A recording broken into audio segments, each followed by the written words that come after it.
Today in this video, I'm going to share with you guys why I will no longer work for franchises, which I know can be I know this is going to be a really controversial topic because I know there's going to be a lot of people that are like, not all franchises are the same. You're absolutely right. However, in my experience, franchises have been probably the worst jobs I've ever had.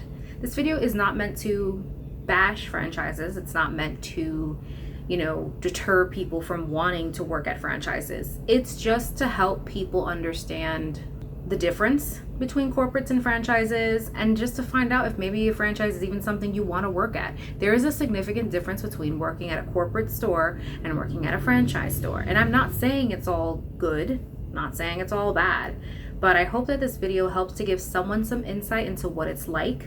So the first thing I want to mention, and the biggest thing, is the way that franchise work. So when a franchisee purchases a store, they usually have to give a certain percentage amount to whoever they are buying the store from. Usually this amount ranges. It's usually not that very high. So when you are a franchisee, there's a lot of things that you can pick and choose of what you'd like to do in your store. There are corporate structures, and I'm saying there's a lot of things that go into it. There are corporate things that you can partake in, like let's say corporate is doing a buy one burger, get one free. You can decide whether or not you want to do that. And that's why a lot of times those commercials you see at participating Burger Kings, because it's usually means that if the franchisee chooses not to participate, you're not getting that free burger. Franchisees also have the power to make up their own promos. So if they feel like they want to give happy hour lattes, or if they feel like they want to add certain things, they actually have the power to do so. The one thing that I've known franchisees can't do is mess with the actual menu. From my experience, if a franchisee wants to add something that they think would sell really well in their store, they simply need to reach out to corporate, give them their idea, and then they have to be okayed before doing that. Why, you may ask? Because it's a consistency issue if you look at it like that. If every store around you, let's say every Burger King, is selling a new super green plant burger, only 2 locations are selling it and the other 5 are not, it just gives a real weird, inconsistent message. And most people don't look at, franchise and corporate. They don't look at that. They just look at the brand name. There's also a lot of different ways that franchisees can run their stores.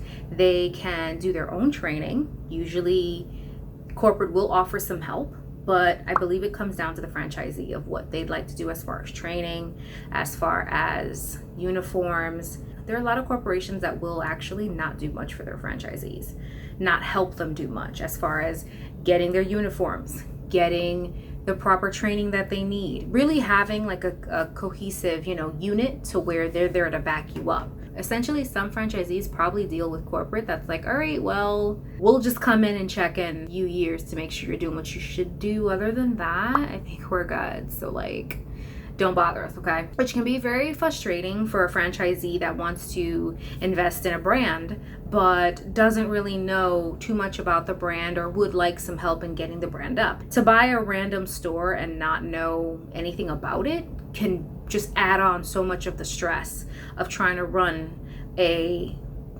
proficient store. You're gonna buy a Dunkin' Donuts store, but you don't know how a Dunkin' Donuts functions, what's most important, what do the customers think are most important, things like that. Core values, if you don't know things like that, can make it very hard for you to actually run an efficient franchise. But in most of your experiences, if you've worked at franchise, you probably don't see much of the owners, do you? That's because most of them usually just buy the franchise and then hire a manager that has prior experience with that brand, and that's your new boss. Also, I think when it comes to having issues in a company, it is taken a lot more seriously when it's in corporation. In franchise, there's a lot of things that will just get swept under the rug. You can either just take it or you don't take it. That's pretty much your 2 options. You can complain if you'd like, but in most cases I've noticed that it really doesn't go anywhere. But in corporate, if you blow any sort of whistle that can kind of, mess up their little flow, they're on it like white on rice. Also, most of them have HR departments, and HR usually handles those. However, your HR department, they'd like you to think is really for you. It's really not. It's just to make sure that the brand and you are happy, not thrilled, but everything is where it should be. HR essentially is not for you. So don't look at them as your friends, because They're not. When it comes to franchise and corporate, also, I think a big factor is money. If you are working for a successful franchisee who has more than one store, you're probably going to notice that they're not slacking that much when it comes to things being fixed. Uniforms, anything that you need pertaining to your job is usually not a struggle to get. But if you're working for a franchisee who only has 1 or 2 or 3 stores, I worked for someone who had 10 stores and I had an infestation of roaches because he wasn't paying his exterminator. I also lost my Synthus service, which is towels, aprons, and what have yous. I lost that service too because he wasn't paying them as well, and he once again owned 10 stores.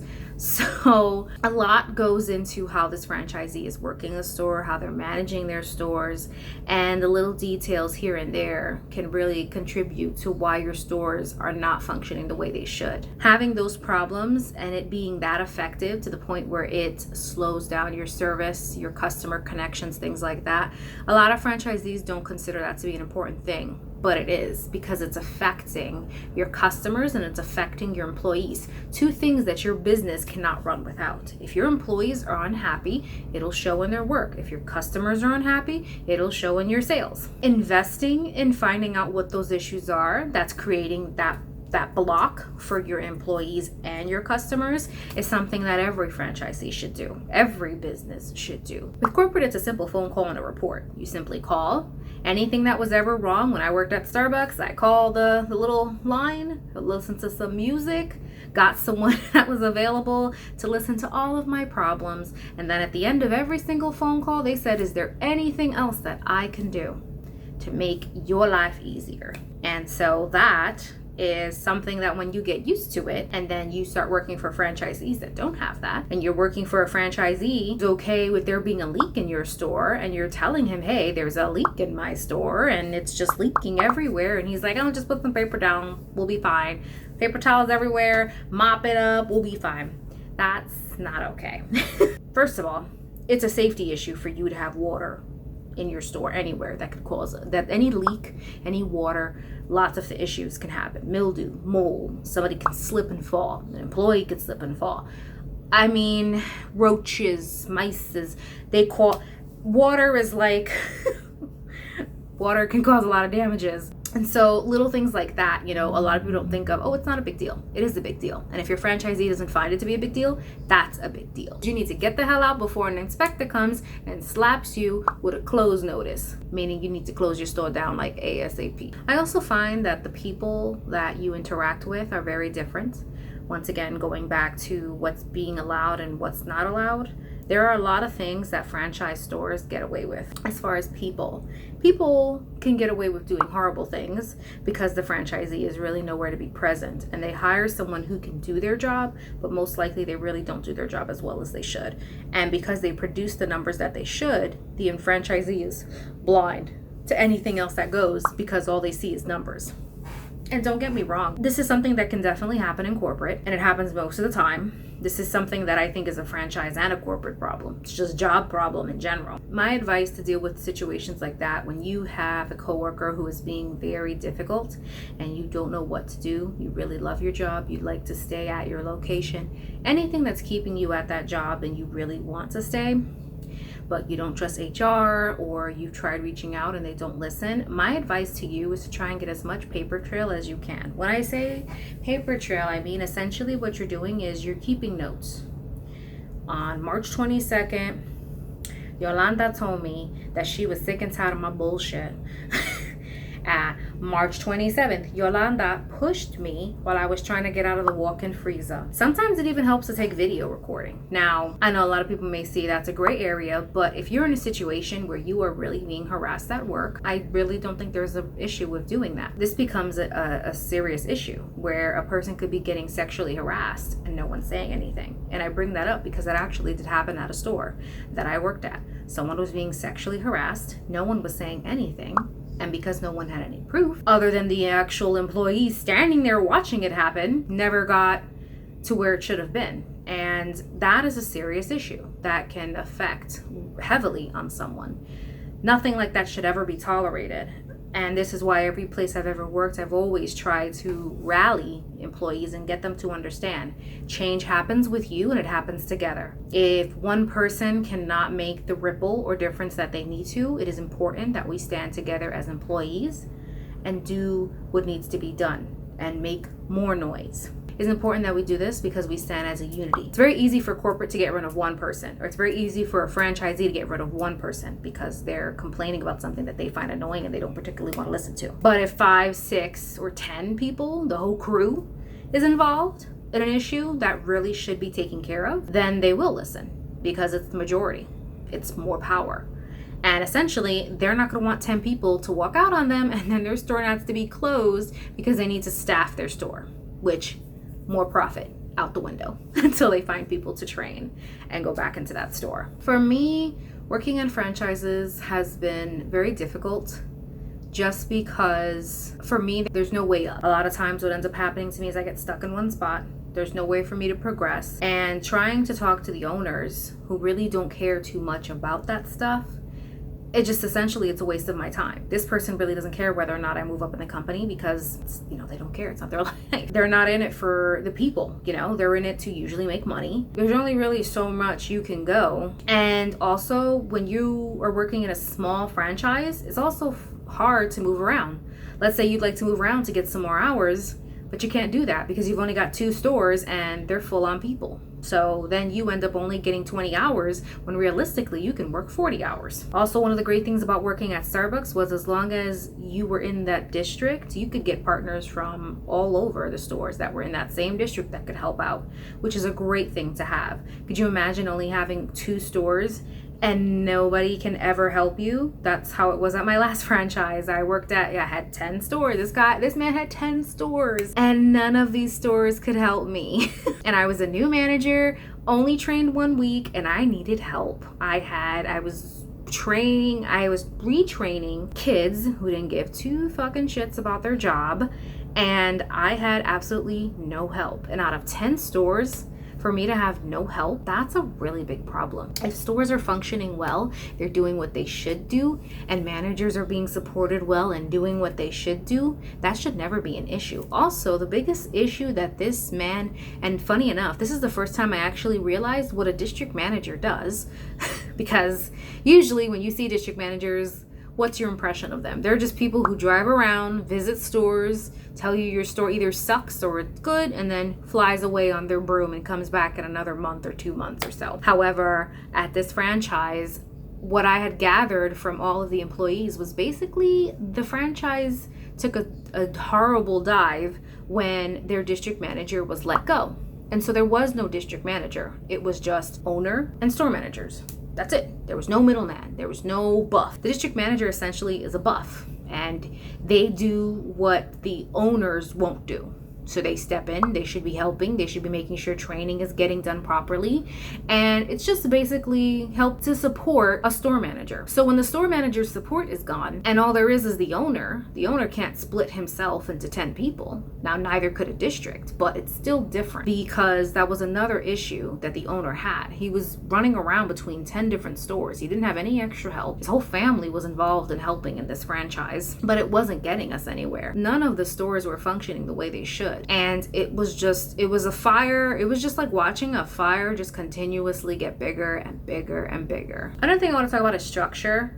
So like I said before, with training and things like that, some franchisees decide that they're going to do their own training, and that's not always a good idea. You end up getting trained however long they want, and usually they're not willing to spend that much money on training because training is expensive. Also, fast food tends to be a revolving door, so for them to spend so much money on training and they're not sure how long this person's going to stay, it's a total waste of time. Also, getting food safety certificates is extremely expensive, and then some of them didn't want to spend any money on that. I had an entire store that I took over and no one had their food certification. One person did. That's it. Not even I. Those are things that I talk about. Those are important things that a company should have to function properly. And when you work for someone who doesn't value those things, who doesn't see the importance of those things, it's going to leak, and you're going to see those things, and it's going to make your job harder and very unenjoyable, to be honest. And as far as owning a franchisee and what are the positives about it, I think the biggest positive, honestly, is for just what the franchisee gets out of it. You as an employee, I don't really think you get much. I don't really think I ever got anything good out of working for a franchise versus corporate. I've always felt like I've gotten more from corporate, whether it was pay, benefits. Most franchisees don't offer benefits to full-time or part-time. With franchisees, everything takes so much longer. Getting uniforms, getting somebody hired in correctly, training, all those little things that usually should not be too bad of it's a process. A long trek of a process, it shouldn't be a thing. And with franchisees, I've always felt like it's always such a long, dragged out process that is so unnecessary. Once again, I'm not doing this to bash franchises. I just want people to be able to really think about the pros and cons and really decide if it's something you'd like to do. Now, if you want to be a franchisee, then yeah, I think you should maybe get involved, talk to one, see what it's really like. And then if that's something you really want to do, go for it. I think, if you like Dunkin' Donuts, you were a longtime customer and you'd like to buy one, I don't see why that wouldn't be a problem. But I would advise you to really get in it, like it's your business and you should know every part of your business so that you can effectively make it run well.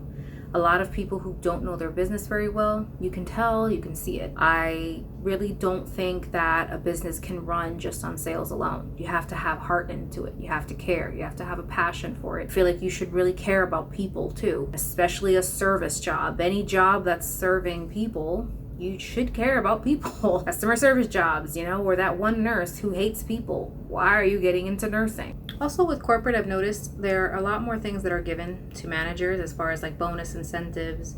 And then for employees, there's a lot of perk programs. With franchisees, I've never gotten anything I've never gotten any bonuses. No bonuses, no perks. I've gotten just meal deals. That's it. Meal deals. I don't need meal deals, okay? Fat enough. I need benefits, man. I need to live. Also, in my experience, corporate has better upkeep of their stores. Usually in corporate stores, things don't look dingy or nasty. Usually they look well kept because they have the money to do so. In franchises, I've noticed that a lot of franchisees will let a lot of things go, which of course builds on top of each other, and then ends up making for a very disgusting, uncomfortable store, which can then bring pests, what's going to make it even more uncomfortable. Ultimately, I think the biggest difference between them is which one you can get more out of. I think that is the biggest difference here. And then once again, it just depends on the person. You could work for a very successful franchise, but do they put you first? Are they putting your needs first? Are they putting the customer's needs first? Are they functioning well? Do they reward their employees? Do they care about their employees? Do they offer you anything? Been so many bad years. The biggest thing I noticed was I got more working for a corporate store than I ever did working for franchises. And so after this last franchise disaster I had, I ultimately just decided I was done and I wasn't going to keep wasting my time, my energy, my sanity for somebody who just clearly didn't care and just wanted to make a profit and didn't understand simple things like training, why something needs to be fixed if it inhibits my food flow. I would love to hear from somebody that actually works for a successful franchise who is very happy working in their franchise. That is something that I've never heard, and so I would love to have that perspective. But for me, I'd have to say that I could not do another franchise. For me, it's always been a waste of my time. And if you're somebody who, values things like those things I've mentioned, benefits, advancement, getting proper training, getting more things than just a free plate of food every night, something that's actually going to make you want to come to work, healthy environment. Sometimes franchises have the worst work environment, which can really take a toll on someone's mental health. And they work you like dogs. A franchisee has no problem working a hourly associate until they collapse. They treat their managers and their associates the same way. Managers typically should work about maybe, and I say maybe, 50 to 60 hours a week. If their salary, sometimes it can be more. And it just depends if they have work-life balance, which is once again another thing corporate can offer, but it just depends on the corporation. I'm not saying that everybody can, but it's a very hard thing to find. And some of them are like, of course, yes, life is so important. No. For franchisees, I've noticed they don't care about labor laws. Labor laws aren't a thing. Working your employees down to pure collapse, exhaustion is they don't care. That's not a. They expect you to work as if it's your franchise. Like that's how they want you to work. Like it's yours. Just make money and shut up. Don't expect too much. It's kind of what the expectation is. I saw videos of minors working at Dunkin' Donuts. No breaks, no one there, really bad stuff. Personally, I get wanting your own business. I do. I opened up my own business this year, and it's been a very triumphant and proud moment for me. And I understand the excitement of wanting to do it, but to do it and get other people involved and not be able to have the money to take care of the store, the customers, the employees, and really grasp what that is, it's a shame that a lot of people can do that, put effort into having those things, those structures, those things that make a person want to come to work and be happy. And it's a shame that most people who actually want a business and try to work really hard end up getting shit on and always never seem to make it to how high they'd like to go. I think if you're going to invest in having a franchise, you should really love whatever company you're buying a part into. Really invest in being there as an owner, learning the business, learning who your employees are, why they're working there too, because everyone has their own story. And I think that if you're going to get involved in having a franchise too, you should also make sure you have extra money to do those things for them. Having a medical plan doesn't have to be a huge extravagant one, just something for now, and then when you get better, you invest back into your business and back into your people. Having those things like that, to me, would really make all the difference, and really showing your employees that they're not just mindless money makers to you, unless that's what you're trying to say, and then I guess at that point you'd be doing a good job.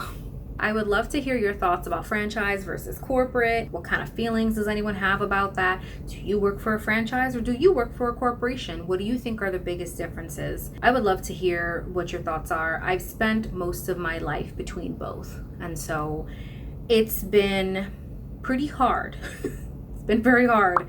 And honestly, I can't sit here and say that corporate's better. Right now, I'm unemployed. I have no job, and I have really nothing to show for all the years I've worked. So,